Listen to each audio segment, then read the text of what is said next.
Мұрын мен оның қосалқы қуыстарын зерттеу әдістері. Сыртқы мұрынды, оның бетте орналасқан қосалқы қуыстарын қарап тексереді. Екі қолдың сұқ саусақтарымен мұрын қабырғаларынан бастап, түбін және ұшын, үшкіл нервтің шығу нүктелерін, алдыңғы маңдай қабырғасын, гаймор қуысын, жақ асты, иек асты лимфа түйіндерін сипалап көреді. Сау лимфа түйіндері қолға байқалмайды, ал қуыс қабырғалары ауырмайды. Тыныс алу функциясының жағдайын анықтағанда, ең бірінші сол қол саусағымен мұрынның оң қанатын кеңсірік пердесін басып, оң қолымен кішкене мақтаны сол жақтағы танауға тақайды.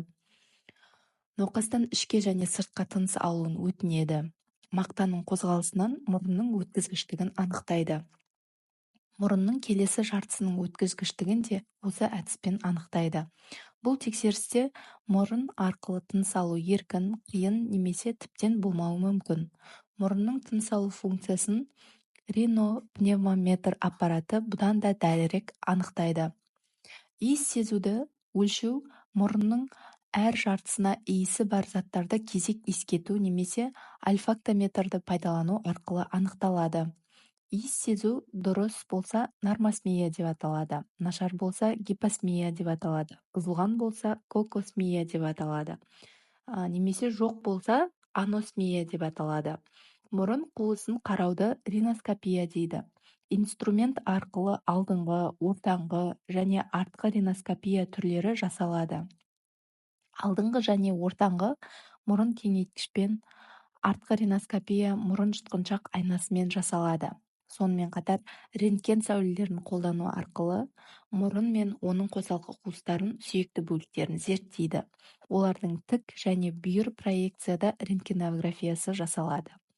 Алдымен бастың тік қалпында мұрынның оң жартысын тексереді. Шырышты қабық көп жағдайда қызғылт түсті, тегіс, кеңсірік пердесі дәл ортасында. Мұрын кеуіл жерлері үлкеймеген, жалпы мұрын жолы ашық болады. Келесі кезекте мұрынның сол жағын қарайды.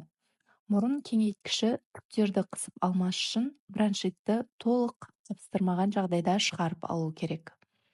Қазіргі таңда риноскопия аппараттары бар, отоскопия аппараттары бар, видеокамера арқылы экраннан қабыну процесінің бар жоғын, анатомиялық құрылысын қарауға болады.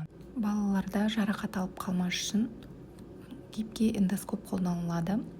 Қатты эндоскопты көбінесе үлкен адамдарға қолданылады.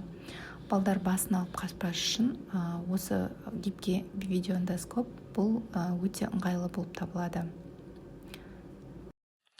Көріп отырғандарыңыздай, видеода бала гибкий видеоэндоскоппен емін-еркін отыр.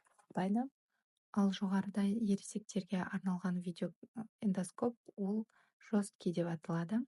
Ол темірден құралған, өзінің градусы бар. Қазіргі таңда мұрын қосалқы қуыстарының рентгенографиясы және компьютерлік томографиясы қолданылады. Рентген қажет па, әлде КТ қажет па, оны дәрігер тағайындайды. Рентген ППН мұрынның қосалқы қуыстарында қабынуға күдік болса, предварительный диагноз қою үшін жібереді. Ал науқаста егерде созылмалы процесс болып, компьютерлік томография зерттеуге жіберіледі. Компьютерлік томографиялық зерттеу ол нақты диагноз қоюда өте қажетті құрал болып табылады.